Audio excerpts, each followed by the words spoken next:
खबर है कि रूस और यूक्रेन के बीच भीषण होती जा रही जंग से यूरोप बुरी तरह दहल गया है। वहां के देशों में अपनी सुरक्षा के लिए हथियार खरीदने की होड़ मच गई है, लेकिन यूरोप की हथियार बनाने वाली कंपनियों ने अपने हाथ खड़े कर दिए कि इतने बड़े पैमाने पर उनका उत्पादन मुश्किल है।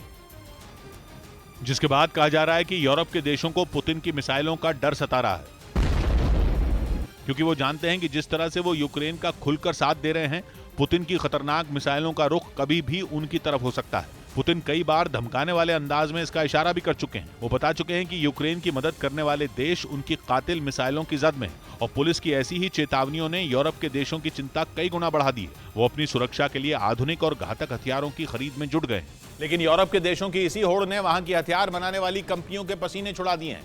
उन्होंने यूरोपियन यूनियन से साफ कह दिया कि इतने बड़े पैमाने पर हथियारों को बनाना उनके लिए मुमकिन नहीं है, और इसी वजह से उन्होंने यूरोपियन यूनियन से गुहार लगाई कि वो इस परेशानी का हल निकाले। यूरोपियन यूनियन के चीफ ने भी माना कि दशकों तक यूरोप के देशों में शांति रहने की वजह से उनकी सुरक्षा व्यवस्था कमजोर पड़ी रही। हालांकि उन्होंने ये साफ कर दिया कि इस वजह से यूक्रेन की मदद पर असर नहीं पड़ेगा।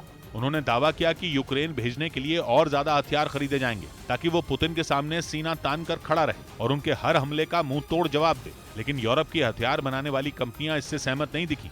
उन्होंने दलील दी कि यूक्रेन के साथ साथ यूरोप के देशों को अपनी ताकत बढ़ानी भी जरूरी है, जिसके लिए बड़े पैमाने पर हथियारों का उत्पादन करना पड़ेगा। लेकिन उन्होंने खुलकर इस बात को कह दिया कि इतनी बड़ी मांग पूरी करने के लिए उनकी तैयारी काफी नहीं है, और यही वजह है कि यूरोप के देश खतरनाक लड़ाकू विमानों से लेकर एयर डिफेंस सिस्टम तक पाने के लिए अमेरिका की तरफ देख रहे हैं।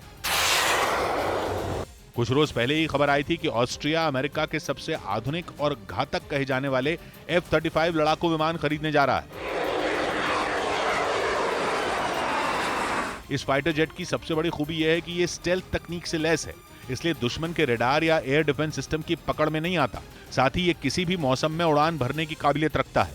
इसी वजह से यूरोप के देशों में इसकी डिमांड तेजी से बढ़ रही है। कुछ दिनों पहले ही चेक रिपब्लिक ने भी अमेरिका से F-35 लेने की इच्छा जताई थी। इसके अलावा बेल्जियम, डेनमार्क, फिनलैंड, इटली और पोलैंड समेत कई देश पहले ही ये लड़ाकू विमान खरीद चुके हैं। खबर है कि पुतिन ने रूस के जिन लोगों को यूक्रेन में तैनात किया, उनकी मौत का आंकड़ा बढ़ने लगा। पश्चिमी मीडिया ने आरोप लगाया कि पुतिन का 3 लाख सैनिकों की तैनाती का फैसला रूस के कई लोगों की जान का दुश्मन बन गया, क्योंकि रूस की सेना बगैर लोगों को पर्याप्त ट्रेनिंग दिए ही उन्हें जंग में झोंकने लगी।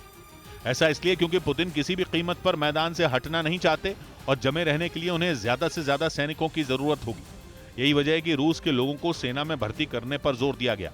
हालांकि इस फैसले का रूस में जबरदस्त विरोध भी देखने को मिला था, लेकिन कई लोग ऐसे भी थे जो खुद ही सेना में शामिल होने आगे आए थे। पर उन्हें ट्रेनिंग के लिए ना तो पर्याप्त संसाधन मिल पाया और ना ही पर्याप्त वक्त, जिसका असर ये हुआ कि वो आधी अधूरी ट्रेनिंग के साथ ही जंग में कूद पड़े, और नतीजा ये रहा कि उन्हें अपनी जान से हाथ धोना पड़ा। अमेरिकी अखबार न्यूयॉर्क टाइम्स ने दावा किया कि रूस ने जवानों को महज 11 दिन की ट्रेनिंग देकर युद्ध के मोर्चे पर तैनात कर दिया, जिसके बाद सिर्फ उनके शव ही वापस आए। वहीं आरोप लगाया गया कि रूस ने जो ट्रेनिंग सेंटर बनाए हैं, वहां भी सैनिकों को सुविधाओं के नाम पर कुछ नहीं मिला। यहां तक कि उन्हें खाने के लिए खाना और सोने के लिए बिस्तर तक मुहैया नहीं कराया गया। दावा तो ये तक किया गया कि फौज में शामिल होने वाले लोगों को शहर के बाहर खंडहर में रुकवाया गया।